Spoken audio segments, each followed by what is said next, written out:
Kagiso Modupe. I'm an actor, film director, producer. Losing Lerato. And I've been in the industry for quite a while. There's so many shows that I've done. And my recent one obviously is Losing Lerato, which is what we're going to be talking about today. So I'll just get on to it with my friend here, Lebza, and go into what really inspired the movie. The movie, there's a lot of elements that inspire this movie. One, it was inspired by my dad, who never knew his real father, and he only found Horel Tamalaka, when he was 65. And by then, my grandfather had already passed.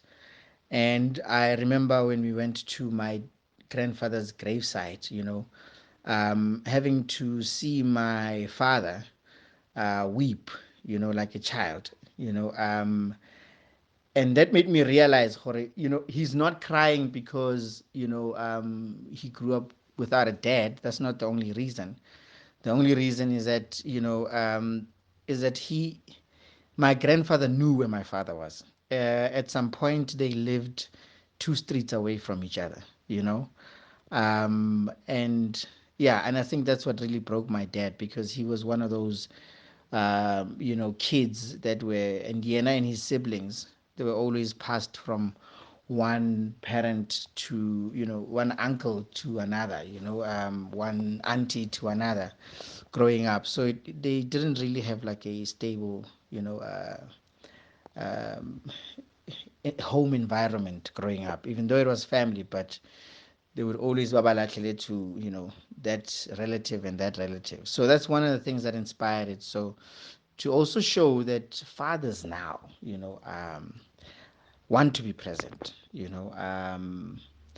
fathers want to be there, and also to just show the other side that there are certain things that men go through,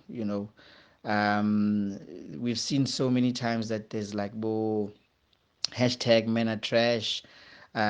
What's really happening even now is there's what they call deadbeat dad Mondays, And for me, I wanted to just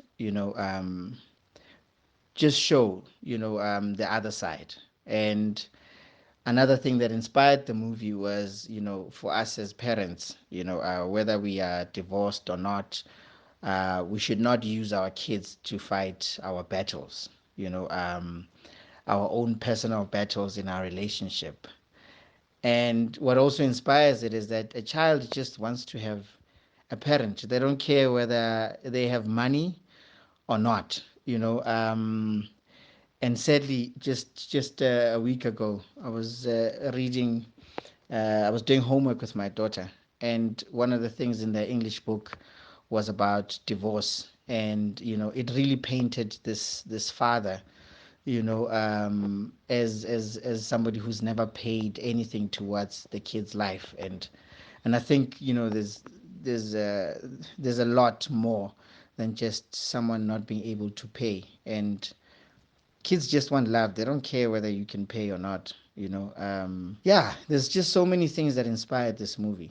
But for me, what I liked about it is that it inspired conversations. It was a movie that, whether you watched it in cinema or whether you watched it on television, after you watch it, it creates a conversation. It creates a conversation, and that's the plan going forward, to have those kind of films. And I think that's also the message that I've been aiming to put out there with this film. So I hope that the message does come across. I hear that you've made some huge sacrifices for this film to happen. Tell us a bit more about those sacrifices and why. Why was it important for you to make them? Yo, um, you know, I had to make a lot of sacrifices to shoot this film, and that's why it took It took about 7 days to shoot this film. I wish I had longer, but because I was funding it from my own pocket, and that's why I had to make sure I shoot this thing as quick as possible so that I can go and sit and post and work with it. So what I went through having to shoot this movie was I was tired, I was heartful. I just didn't want to go through the processes anymore of having to get funding, speaking to this person, speaking to this person. I was tired of having to have someone else's yes or no determine whether I was going to shoot my first film or not. So I decided to fund it myself. I sold everything, everything that I had accomplished, the properties, the vehicles, the school fees, sabana, I sacrificed everything, and which was really hard for me. But I shot this film because it was something that I had, promised my daughter that we're going to do, and we did it. We shot it, and right now, we're sitting at at about 10 international awards, and which is amazing for me, because one of the obstacles I had to go through with this film was I went to New York and looking for funding, and I got the funding, but they had said that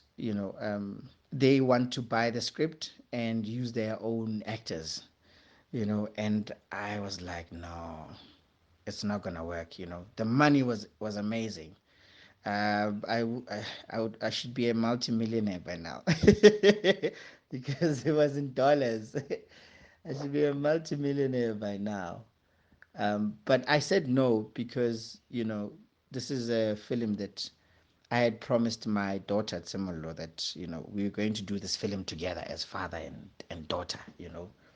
And what kind of dad would I be, if I came back and I'd be like, no, let's write another script, but not this one. So so yeah. So it's funny that now this film has won 10 international awards currently. We won in LA, we won in Hollywood, we won in the UK, we won, yeah, in London. And I think more awards are still on the way, which is great for us. Yeah, I had a blast having to shoot this film, and maybe it shows with the awards that are coming through. Yeah. How was it working with your daughter, Timullo? Are we going to see her more on the screens now? La la la. La la la la. It was a blast, man. I enjoyed every single moment having to work with my own child. Yo.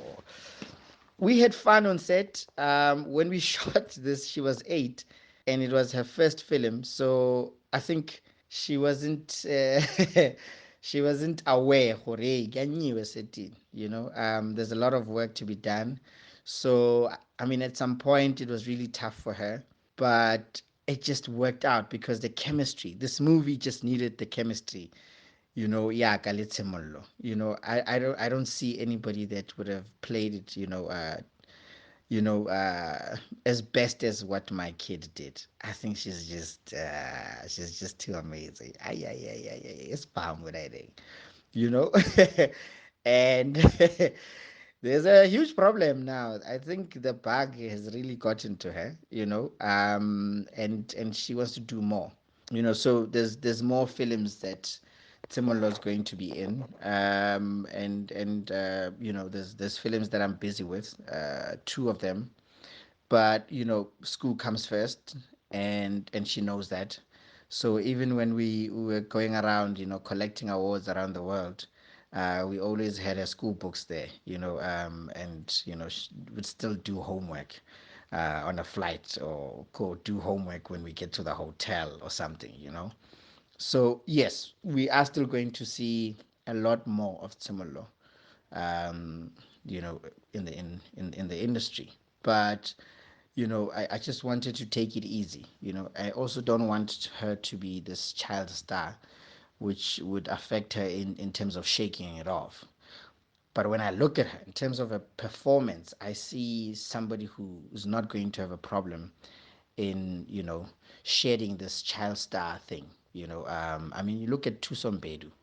That's what I see similar, being, maybe in future. Because with Tuso, it doesn't matter whether she plays a high school kid or she plays an adult. She's just killing it. So I'm letting her, let the work speak for itself. Yeah. That's just it. The rest of the cast, I mean, brilliant choice of creatives. What was the process of selecting them? I mean, I'm talking Nolo Piri, Tato Mulamo, Samela, Mapaseka Kwetle. Tell me a bit more. Look, I had a brilliant cast. I had a brilliant cast, and for me, it was also having to pull in favors. And it was really amazing to see how many legends wanted to be a part of my production. And that said to me, yo, I have respect in the industry, but I have respect because I have given respect. I've always given the legends indawo yabo, and given them, what is due to them, which is respect, which is the props as well. um and for me, I have to say something about, selecting this cast.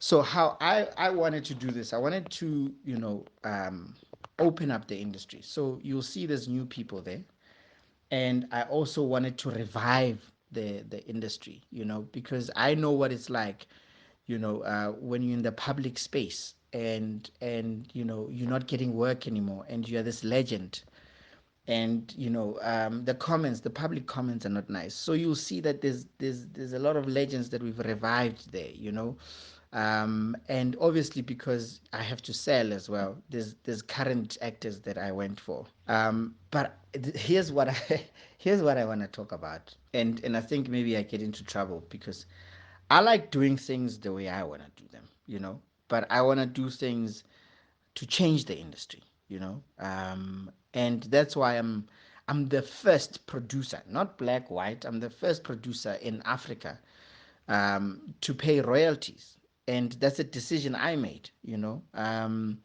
because that's what it is. We always aspire to be like Hollywood, but we don't want to do what Hollywood does. People get paid royalties. And so, even going forward, anybody who's going to work in my production will get paid for the next 30 years. They'll just see a WhatsApp message coming in, or kind of getting a bank message coming in randomly, and saying royalties, losing Lerato royalties, or Ululwane royalties, whatever production going forward. So even in selecting the cast, for me, I went and I was knocking on doors, and I won't mention any names. I was knocking on doors, and channels were saying, "Yeah, we'll support you, we'll commission it, but there's certain actors that we don't want there." Hey, hey, Jason Blue. And then I was like, okay, I get you don't want these actors, but why? And they said, no, some of them don't have social media numbers. This one sell. And I said, I'm not looking at social media numbers. I'm looking at art. I'm looking at the craft. You look at somebody like Samela, at that time did not have, a lot of numbers on social media. And I said, I know her and I know what she can pull and what she's capable of. And look at her now, we're looking at best actress, internationally, you know and so I was asking her what's the reasoning behind it, and they said numbers, and I said no, it's not numbers. Let's talk about something else. And then they were like, no, she's not beautiful enough, she's not sexy enough. And I said, look, I don't care what you guys think. I think she can work and she's beautiful. So it that made me realize that some decisions are made based on some people in the industry, uh, who are at the top there, who have these little fantasies about certain personalities, and they would rather give them jobs so that they can be closer to them. But in all essence, sometimes you find that that person that is not suitable for this character. I mean, how many times have you watched TV and you realize, or this person is not pulling this thing off? They took a role that was not theirs, and now it's this role is swallowing them. And so I decided, oh, okay, that's one of the reasons why I was like, I'm gonna go the licensing route. I'm gonna shoot this thing my way and then hand it over. If you like it, you like it. You don't like it, shut. I move on to the next person. What are you working on now? What am I working on now? Yo, I wish I was working on something. It's COVID. But yes, there are four projects that I am busy with. They're ready. They're just waiting for money so that I'm able to shoot. Which is another thing, I mean, losing Lerato made a lot of money, but me having to go and borrow and I ended up breaking even. So, and I ended up even asking for money, so their interest was too high. But now I'm working on having to have a solid financial plan. And so yeah, I've got four projects that are sitting there. I've got a series, 6 episodes, and it's called Ekuruleni 8. I think it's going to be amazing, and I can't really talk much about it, but it's going to touch a nerve. So my productions going forward, productions that are provocative, but productions that create conversations, and that I think that's my signature. It'll always create a conversation. There's a film called Ululwane that I want to do. There's another film called Symphony that I want to do, and there's another film called Divorced that I want to do as well. So all the scripts are ready, and they're just waiting to get into production. So that's like my next move, and the plan is for me to license and not to commission. you know so I'm gonna be licensing those. I'm hoping that I'll take it to Netflix. Obviously some of them they're meant for cinema straight. We'll see how COVID does, and maybe cinemas will open, and I still want to go and break those my own record in cinema. Right now we're sitting at with the highest South African selling film, and we beat both Fast and the Furious and all the other international films in cinema in South Africa. So I want to go and maybe try and break my own record. Lastly, what is your advice to young aspiring film creators?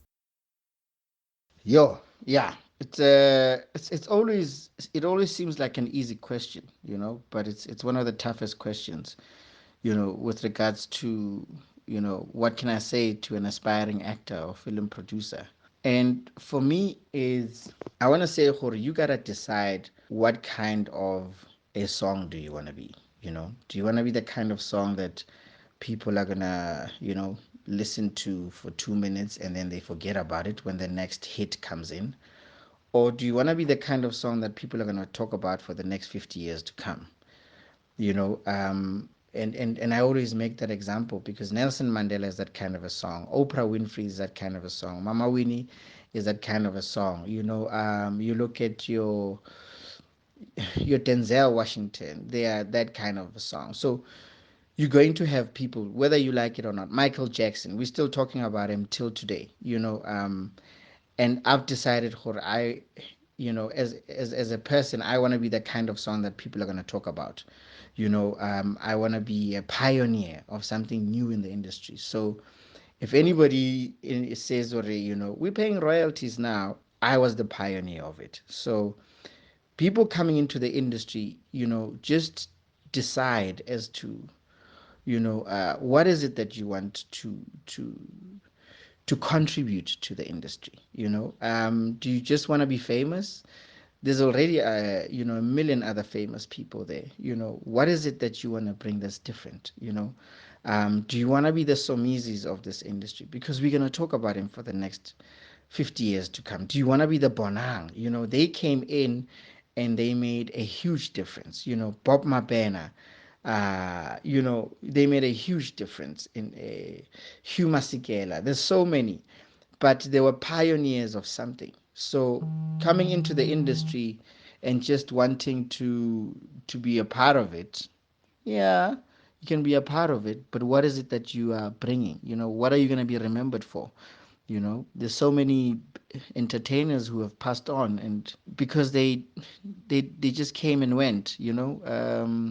We'll only see them or remember them if there's a repeat of their work on television. And maybe I don't want to be that kind of a song where somebody needs to play me on repeat. I want somebody to just sing my name randomly, and say Kagiso Modupe while they're washing the dishes. Yeah, so that's my advice. Come in, change the game, and the only way you can do it is by understanding the game holistically. Gate nna ke bua thata ke bua ke rata kusene bolela